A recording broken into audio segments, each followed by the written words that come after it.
Your players are never going to do exactly what you expect. And that's not a failure of prep on your part as the DM. That's really just the game working as intended.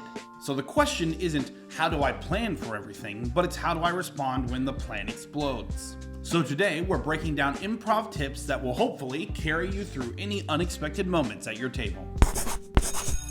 Tip number 1, stop answering with your brain and answer with the world. A lot of times when players throw something new at you, you kind of freeze up and you have to think like, ooh, what's the right thing to do right now? What would be the coolest thing? And that's really pressure you don't need to put on yourself. Instead, borrow this rule from real-world improv. Play the reality of the scene. Actors, when they're doing improv, they don't create clever twists. They react truthfully to the situation if they were in it. That means answering some simple questions to yourself in that moment. Where are you? Who's here? What do the people involved want? That way you're not focused on what's dramatic, you're not focused on what's balanced, you're just focused on what makes sense right now. So when the player asks, can we bribe the city guards to let us through? Don't think about rules or think about the prep that you came up with. Just use real world logic to get you through this. Is the city corrupt? Then yeah, probably the guards would accept bribes. Are these elite guards? Then maybe not. Is this some sort of holy city? Could the players be imprisoned just for suggesting that the guards take a bribe? The world will answer the questions for you, and that will allow you to do two very powerful things.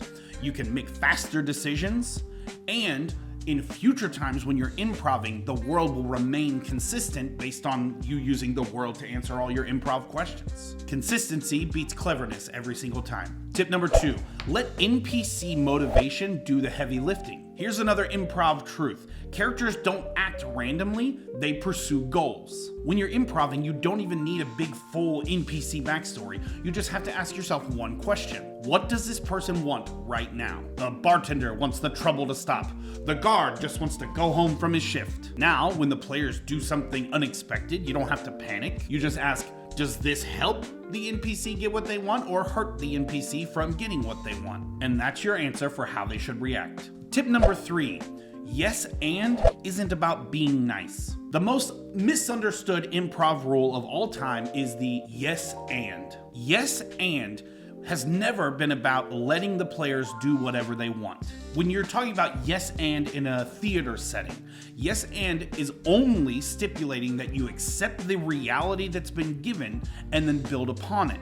So as a DM, that translates to accept the attempt, then add a consequence, cost, or complication. So instead of focusing on yes and, you can focus on these 3 versions instead. Yes and, yes but, no but. Yes and can almost be a reward. You can use it when players are really leaning into the tone and fiction that you've created. Yes but is really going to be your bread and butter. Accepting that reality or the attempt that the players offer, and then coming up with a roadblock or consequence based on the severity of their choice. So the players ask the guards to be allowed into the city. Yes, but the guards want something in return. And finally, no but.